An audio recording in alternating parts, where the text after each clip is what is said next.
Assalamualaikum warahmatullahi wabarakatuh. Saya Dewi Hajar dari Fakultas Agama Islam, Prodi Pendidikan Agama Islam, Universitas Islam Malang. Di sini saya akan menjelaskan mata pelajaran Akidah Akhlak dengan menggunakan media papan tulis. Silakan menyaksikan. Baik, di sini saya akan menjelaskan bab 3 yaitu tentang taat, ikhlas, khauf, dan taubat. Baik, saya akan menjelaskan taat terlebih dahulu. Di sini taat memiliki dua pengertian yaitu bahasa dan istilah. Pengertian bahasa yaitu tunduk, patuh, dan setia. Sedangkan menurut istilah yaitu tunduk dan patuh terhadap segala perintah dan aturan yang berlaku. Jadi di sini yang dimaksud taat yaitu patuh terhadap aturan-aturan yang sudah berlaku. Di sini contohnya taat kepada Allah. Taat kepada Allah berarti kita taat kepada perintah apa saja yang diperintahkan oleh Allah. Nah, bagaimana kita bisa tahu perintah apa saja yang diperintahkan oleh Allah untuk kita patuhi? Kita bisa melihat perintah-perintah itu dari yang pertama adalah Al-Quran.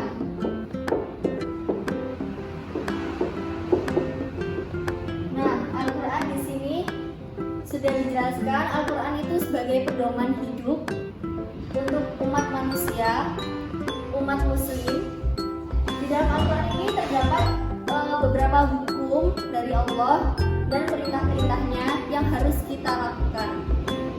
Dan apabila nanti di dalam Al-Quran ini terdapat hukum secara umum atau secara global, itu kita bisa dapatkan dari hadis.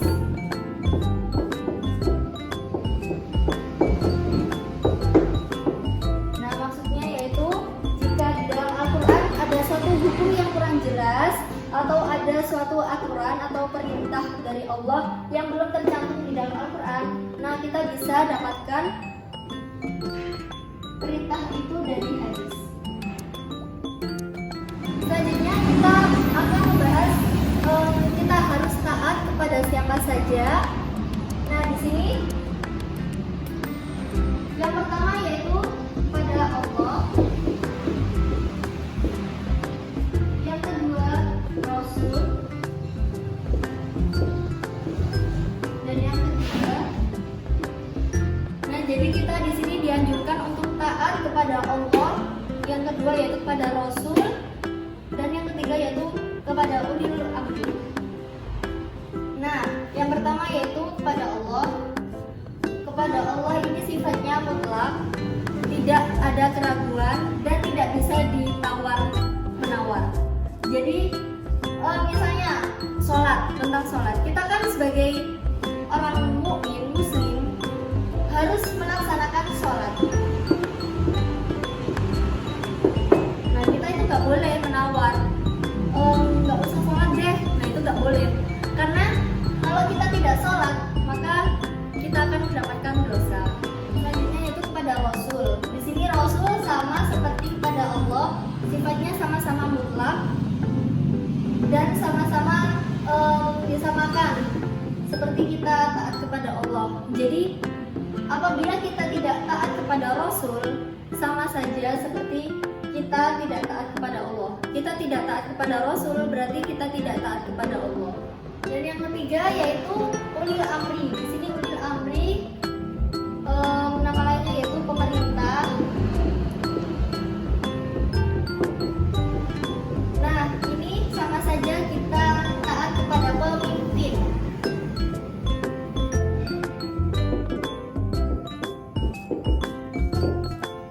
Jadi untuk yang ulil amri atau kepada pemimpin ini sifatnya tidak mutlak, tidak sama seperti pada Allah dan Rasul. Ini sifatnya tidak mutlak dan bersyarat. Syaratnya yaitu ketika pemimpin tersebut masih menggunakan sumber hukum dan berpedoman kepada Al-Quran dan hadis, maka kita harus menaatinya. Nah, apabila di sini kita memiliki pemimpin yang tidak berpedoman, tidak berpegang pada kitab Al-Quran, misal contoh pemimpin kita menyuruh kita untuk melakukan hal-hal yang tidak baik, untuk misalnya untuk mencuri, tidak ada hukumnya di Al-Quran, tidak diperbolehkan di dalam Al-Quran. Jadi kita tidak ada kewajiban untuk melaksanakan perintah dari pemimpin tersebut. Oke, lanjut, kita akan membahas ikhlas.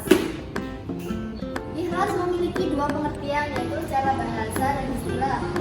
Di sini secara bahasa yaitu berarti artinya bersih dari kotoran.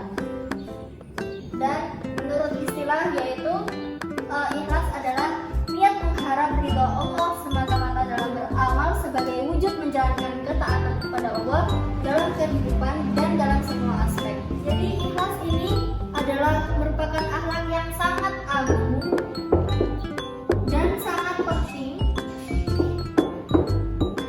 dalam diri kita. Jadi ikhlas ini harus ada di dalam diri, di dalam masing-masing orang. Setiap orang harus memiliki ikhlas ini. Kenapa kok begitu? Karena nilai setiap amalan seseorang di sisi Allah itu tergantung dari keikhlasan dia dalam beramal.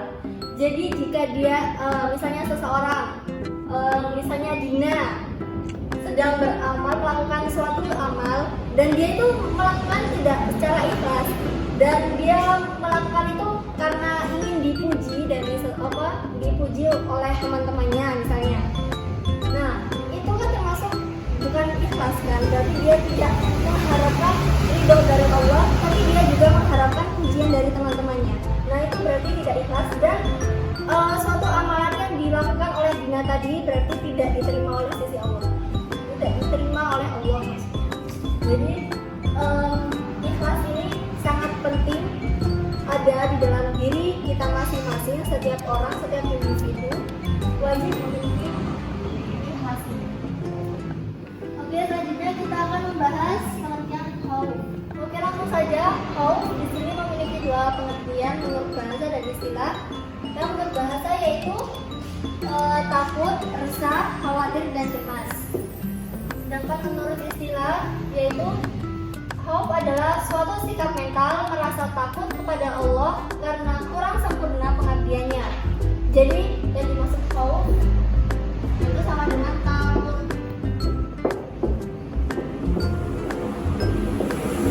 Nah, takut di sini itu maksudnya yaitu seseorang takut, merasa takut bahwa merasa Allah tidak menyukai, tidak suka kepada kita, tidak suka kepadanya, dan seseorang itu pasti takut bahwa Allah akan menghukum dengan apa yang telah ia berbuat. Jadi seseorang kalau misalnya sudah memiliki khauf, sifat khauf dalam dirinya, maka dia akan merasa takut bahwa Allah tidak menyukai kepada seseorang tersebut dan takut bahwa Allah akan menghukumnya karena apa yang telah dia lakukan. Nah, di sini sifat khauf akan muncul di dalam diri seseorang apabila seseorang tersebut sudah benar-benar beriman, berakidah, memiliki akidah yaitu akidah Islam. Dengan begitu, karena ia telah benar-benar mengenal Allah dengan baik, maka ia akan merasa bahwa dirinya sedang diawasi oleh Allah dan akan dimintai pertanggungjawaban dari setiap semua perbuatan atau amalan yang telah dilakukan. Jadi seseorang jika sudah memiliki sifat khauf dalam dirinya dan di dalam hatinya, maka ia akan berpikir dua kali dan berpikir banyak beberapa kali untuk melakukan setiap perbuatan yang akan dia lakukan. Jadi sifat khauf ini sangat penting. Nah, pentingnya ini apa? Pentingnya ini sifat khauf untuk mengontrol. Jadi untuk mengontrol diri kita agar tidak melakukan hal-hal yang dilarang oleh Allah dan untuk mengontrol agar kita melakukan semua perintah yang diperintahkan oleh Allah. Oke, jadi di sini selain khauf ada satu akhlak mulia lagi yang mengikuti khauf, yaitu roja.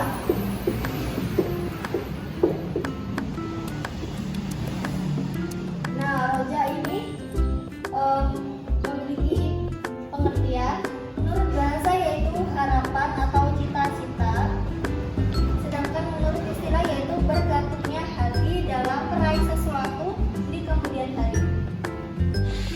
Jadi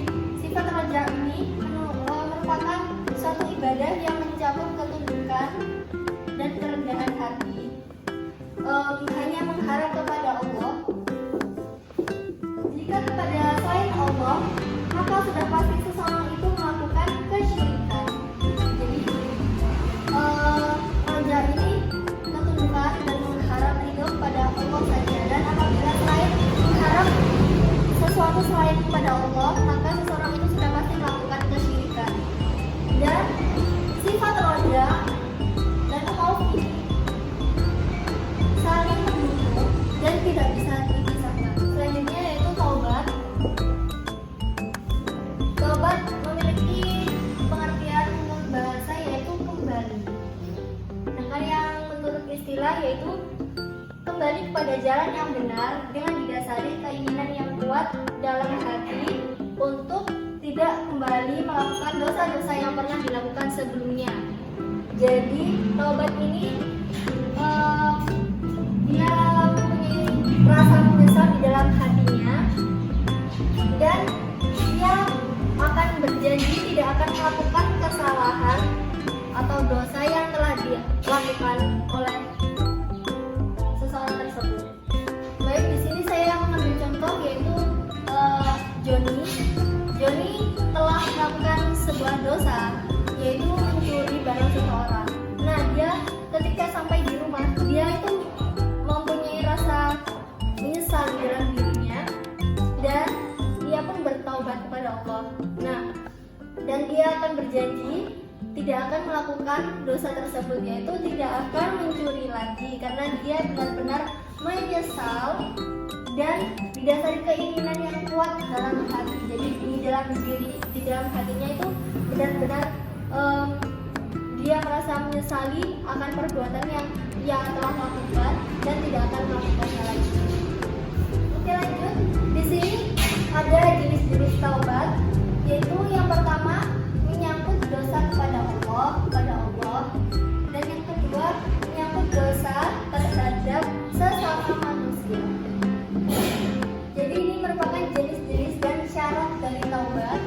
Jadi syarat yang pertama yaitu meninggalkan perilaku dosa itu sendiri, dan yang kedua menyesali perbuatan maksiat yang telah ia lakukan, dan yang ketiga yaitu berniat untuk tidak mengulanginya lagi untuk selama-lamanya. Nah, jadi taubat yang menyangkut dosa kepada Allah ini tadi kan sudah dijelaskan ada 3 syarat.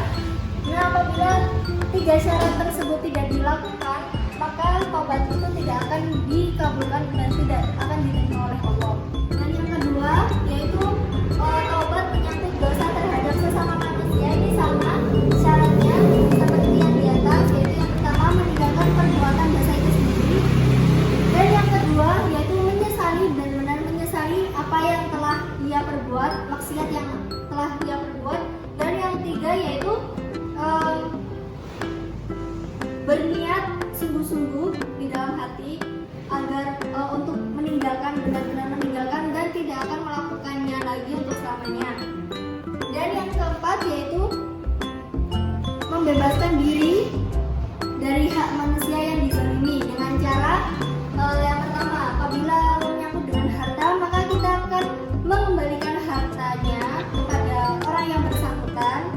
Dan yang kedua, apabila menyangkut non materi seperti pernah memfitnah, terus pernah mengunjingnya atau menghibahnya dan lain-lain, maka hendaknya kita minta maaf dengan orang yang bersangkutan. Baik, itu tadi penjelasan dari saya tentang bab 3 akidah akhlak, yaitu tentang taat, ikhlas, khauf, dan taubat.